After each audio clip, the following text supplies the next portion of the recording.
ಹಳ್ಳಿಯ ಅಂಚಿನಲ್ಲಿ ರಾಮಣ್ಣ ಎಂಬ ರೈತ ವಾಸಿಸುತ್ತಿದ್ದ.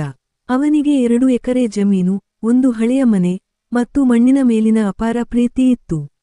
ಬೆಳಗಿನ ಸೂರ್ಯೋದಯಕ್ಕಿಂತ ಮುಂಚೆಯೇ ಅವನು ಎದ್ದು ಹೊಲದ ಕಡೆಗೆ ಹೆಜ್ಜೆ ಹಾಕುತ್ತಿದ್ದ.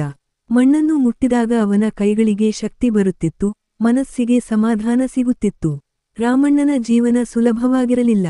ಮಳೆ ಸರಿಯಾಗಿ ಬೀಳದ ವರ್ಷಗಳಲ್ಲಿ ಬೆಳೆ ನಾಶವಾಗುತ್ತಿತ್ತು. ಕೆಲವೊಮ್ಮೆ ಅತಿಯಾದ ಮಳೆ ಬೆಳೆದ ಬೆಳೆಗಳನ್ನು ಕೊಚ್ಚಿಕೊಂಡು ಹೋಗುತ್ತಿತ್ತು. ಆದರೂ ಅವನು ಧೈರ್ಯ ಕಳೆದುಕೊಳ್ಳಲಿಲ್ಲ.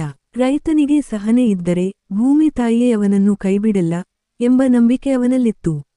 ಅವನ ಹೆಂಡತಿ ಲಕ್ಷ್ಮಿ ಮನೆಯ ಕೆಲಸಗಳ ಜೊತೆಗೆ ಹೊಲದಲ್ಲಿಯೂ ಸಹಾಯ ಮಾಡುತ್ತಿದ್ದಳು. ಮಕ್ಕಳಾದ ರವಿ ಮತ್ತು ಸೀತಾ ಶಾಲೆಗೆ ಹೋಗುತ್ತಿದ್ದರು. ರಾಮಣ್ಣನ ಕನಸು ತನ್ನ ಮಕ್ಕಳಿಗೆ ಒಳ್ಳೆಯ ಶಿಕ್ಷಣ ಕೊಡಿಸುವುದು. ನಾವು ಬೆವರು ಸುರಿಸುತ್ತೇವೆ, ನೀವು ವಿದ್ಯೆ ಪಡೆದು ಬೆಳೆಯಬೇಕು ಎಂದು ಅವನು ಮಕ್ಕಳಿಗೆ ಹೇಳುತ್ತಿದ್ದ.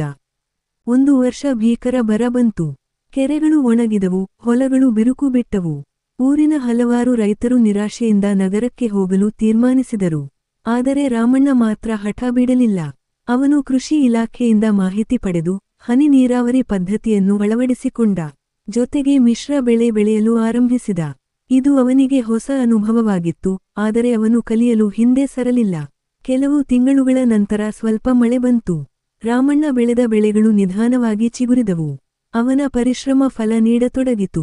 ಕೊಯ್ಲಿನ ಸಮಯದಲ್ಲಿ ಬೆಳೆ ಚೆನ್ನಾಗಿ ಬಂದಿತು. ಮಾರುಕಟ್ಟೆಯಲ್ಲಿ ಅವನ ಬೆಳೆಗಳಿಗೆ ಒಳ್ಳೆಯ ಬೆಲೆ ಸಿಕ್ಕಿತು. ಆ ದಿನ ರಾಮಣ್ಣನ ಕಣ್ಣುಗಳಲ್ಲಿ ಸಂತೋಷದ ಕಣ್ಣೀರು ಹರಿಯಿತು. ಗ್ರಾಮದ ಜನರು ರಾಮಣ್ಣನನ್ನು ಮಾದರಿಯಾಗಿ ನೋಡತೊಡಗಿದರು.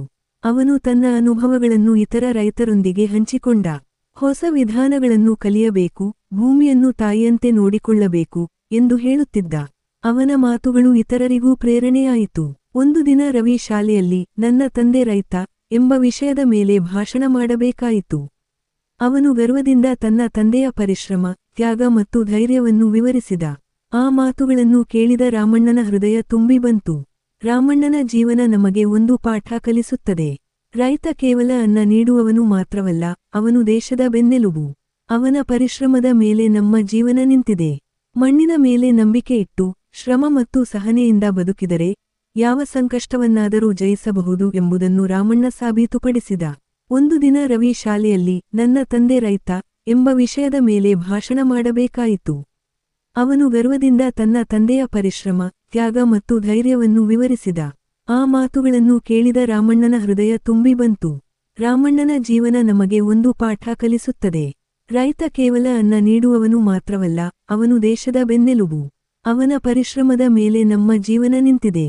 ಮಣ್ಣಿನ ಮೇಲೆ ನಂಬಿಕೆ ಇಟ್ಟು, ಶ್ರಮ ಮತ್ತು ಸಹನೆಯಿಂದ ಬದುಕಿದರೆ ಯಾವ ಸಂಕಷ್ಟವನ್ನಾದರೂ ಜಯಿಸಬಹುದು ಎಂಬುದನ್ನು ರಾಮಣ್ಣ ಸಾಬೀತುಪಡಿಸಿದ.